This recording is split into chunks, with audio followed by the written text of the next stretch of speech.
প্ৰিয় দৰ্শকবৃন্দ আমি বৰ্তমান উপস্থিত আছো নিৰ্মলা বাইদেউৰ ঘৰত আপোনালোক সকলোৱে চিনি পাইছে আমাৰ মাজত আছে নিৰ্মলা বাইদেউ প্ৰথমতে আপোনাক নমস্কাৰ জনাইছো আপোনাৰ আগন্তুক আহি থকা অনুষ্ঠানটোৰ অনুষ্ঠিত কৰিবলৈ হাতত মাত্ৰ এটা দিন আছে গতিকে খুবেই ব্যস্ততাপূৰ্ণ সময় বাইদেউ পাৰ কৰিছে ৰাতি শুবলৈ সময় পোৱা নাই খাবলৈ সময় পোৱা নাই তেওঁৰ এই অনুষ্ঠানটো ভালে কুশলে হৈ যাওক সেয়ে আমি ভগৱন্তৰ ওচৰত প্ৰাৰ্থনা জনাইছো আৰু বাইদেউৰ পৰা আমি জানিব বিচাৰিম বাইদেউৰ যেহেতু প্ৰচেষ্টা এককভাৱে প্ৰচেষ্টা লৈছিলে আপুনি ইমান এটা ডাঙৰ অনুষ্ঠান কৰাৰ বাবে আৰু তাত ৰাইজৰ সহায়ো খুব ভালদৰে আমি দেখিবলৈ পাইছো প্ৰথমতে আপুনি 5555 গৰাকী আয়তিৰে একেলগ হৈ দিহানাম পৰিবেশন কৰাৰ কথা যদিও ভাবিছিলে এতিয়া ৰাইজৰ ইমান বিপুল সহাৰি পাইছে য'ত আপোনাৰ 5555 নহয় 8888 গৰাকী আয়তিৰো সংখ্যা অতিক্ৰম কৰিছে ইতিমধ্যে গতিকে সেইটো এটা ডাঙৰ আপোনাৰ কাৰণে মানে গৌৰৱ বুলি ক'ব পাৰি ৰাইজৰ সহাৰি পাই পেলাই ভাল পাইছে আমিও আমাৰ ফালৰ পৰা শুভেচ্ছা জনাইছো বহুত ধন্যবাদ এতিয়া শেহতীয়াকৈ আমি জানিব পাৰিছো যিহেতু আয়তিসকলৰ সংখ্যা বাঢ়ি গ'ল গতিকে আগত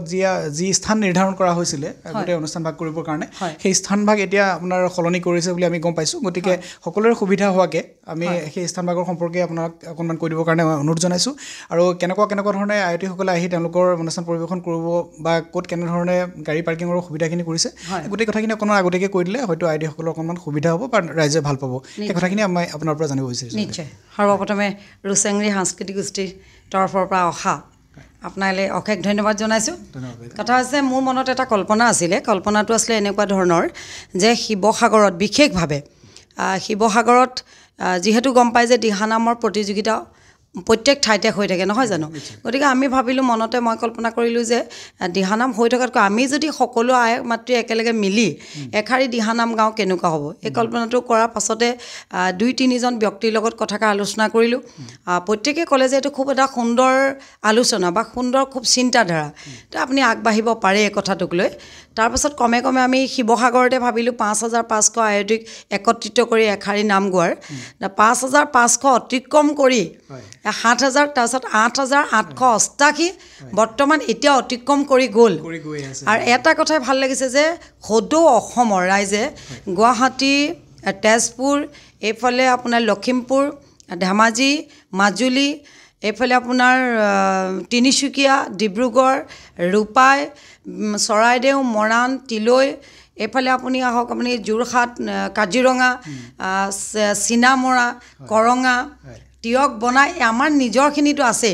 গতিকে সদৌ অসমৰ পৰা এই আইমাতৃসকলে যে এই অনুষ্ঠান ভাগিত বিশেষভাৱে সহায় কৰিছে তাৰ কাৰণে তেওঁলোকৰ ওচৰত চিৰকৃতজ্ঞ নিশ্চয় কাৰণ প্ৰথমতে ভাবিব পৰা নাছিলোঁ যে ইমান ৰাইজৰ পৰা এনেকুৱা এটা বিপুল সঁহাৰি পাম আৰু তাৰ লগে লগে আমি শিৱসাগৰ জিলা প্ৰশাসনক ধন্যবাদ জ্ঞাপন কৰিছোঁ জিলা প্ৰশাসনে যিহেতু আমি প্ৰথমে 5555 গৰাকী আইমাতৃৰ কাৰণে আমাৰ বৰ্ডিং ফিল্ডখন আমাক দিছিলে তেখেতসকলে তাৰপিছত 8888 হোৱাৰ কাৰণে তেখেতসকলে আমাক পিয়লি ফুকন ষ্টেডিয়ামলৈ পঠাব মানে স্থানান্তৰ কৰিবলগীয়া হয় আৰু তাৰ উপৰিও বিশেষভাৱে মই ধন্যবাদ জ্ঞাপন কৰিব লাগিব যে PR মিলি ডাঙৰীয়া ক্ৰীড়া সন্থাৰ সভাপতি ডাঙৰীয়া আৰু এইফালে আপোনাৰ শৰৎ হাজৰিকা ডাঙৰীয়াক ধন্যবাদ জনাবই লাগিব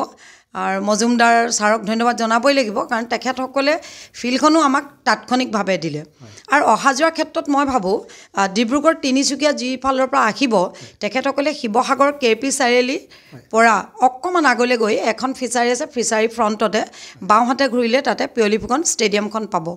আৰু যিসকল ডিব্ৰুগড় ফালৰ পৰা আহিব ডিব্ৰুগড় ফালৰ পৰা অহাসকলে দিখৌ দলংখন যিখন আমাৰ দিখৌ দলংখন পাৰ হৈ আহি অলপ দূৰ বেজবৰুৱা হাইস্কুল আছে বেজবৰুৱা হাইস্কুল পাৰ হৈ আহি তেওঁলোকে সোঁহাতে ঘূৰিলে পিয়লি ফুকন ষ্টেডিয়ামখন পাব লেণ্ডমাৰ্ক হিচাপে আমি ৰিলায়েন্স ট্ৰেন্ডছৰ কাষতে ক'ব পাৰিম নিশ্চয় ঠিক সন্মুখত ট্ৰেন্ডছখন আছে তাৰ কাষৰ ৰাস্তাটোৰে আপোনালোকে সোমালে তাতে শ্বহীদ পিয়লি ফুকন ষ্টেডিয়ামখন আছে আৰু তাতে গোটেই অনুষ্ঠান ভাগ অনুষ্ঠিত হ'ব নহয় জানো হয় আৰু আপুনি বিশেষ কিবা মানে অনুৰোধ জনাব বিচাৰিব নেকি আয়তিসকলক তেওঁলোকে ল'বলগীয়া কিবা সাৱধানতাটো থাকিবই যিহেতু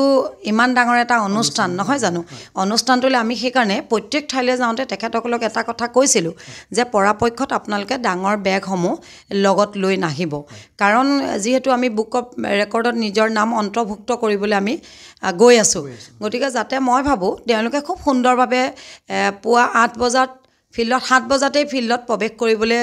আমি অনুমতি প্ৰদান কৰিছোঁ তথাপি দূৰ দূৰণিৰ পৰা অহা আইমাতৃসকলক হয়তো অকণমান সময় লাগিব তথাপিতো 11:30 বজাৰ ভিতৰত অসম বুক অফ ৰেকৰ্ডত নাম সন্নিৱিষ্ট কৰিম বুলি আমি এটা মানে সংকল্পবদ্ধ হৈছোঁ আৰু তাৰ লগে লগে আমাক সন্মানীয় সাংস্কৃতিক বিভাগৰ মন্ত্ৰী বিমল বৰা ছাৰ ডাঙৰীয়া আহিব বুলি আমাক জনাইছে আৰু তাৰোপৰি আমাৰ নিজৰ যিজন বিধায়ক সন্মানীয় অখিল গগৈ ডাঙৰীয়া তেখেতো আমাৰ মাজলৈ আহিব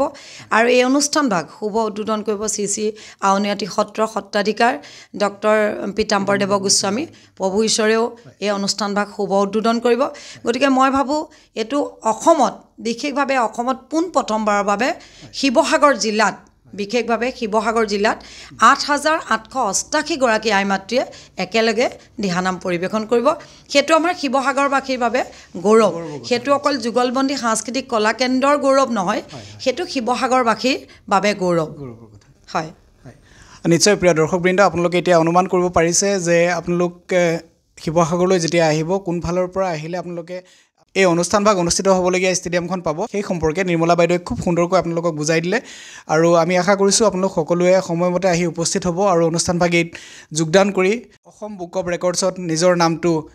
অন্তৰ্ভুক্ত কৰাবলৈ সক্ষম হ'ব আৰু তাৰ বাবে আমি আমাৰ ৰুচেংৰি পৰিয়ালৰ তৰফৰ পৰাও আপোনালোক সকলোলৈকে পুনৰবাৰ আন্তৰিক শুভেচ্ছা জ্ঞাপন কৰিছোঁ আপোনালোক ভালে কুশলে আহক আৰু অনুষ্ঠানভাগত যোগদান কৰি গোটেই অনুষ্ঠানভাগী সফল কৰি তোলক আৰু নিৰ্মলা বাইদেউক যিমান পাৰে সহায় কৰক কাৰণ তেওঁ অকলে এককভাৱে যিখিনি প্ৰচেষ্টা কৰিছে সঁচাকৈ শলাগ ল'বলগীয়া আৰু আমিও আশা কৰিছোঁ বাইদেউৰ এই প্ৰচেষ্টা সফল হৈ উঠক আৰু পুনৰবাৰ শুভেচ্ছা জনাই বাইদেউৰ পৰা আজিলৈ বিদায় মাগিছোঁ ধন্যবাদ বাইদেউ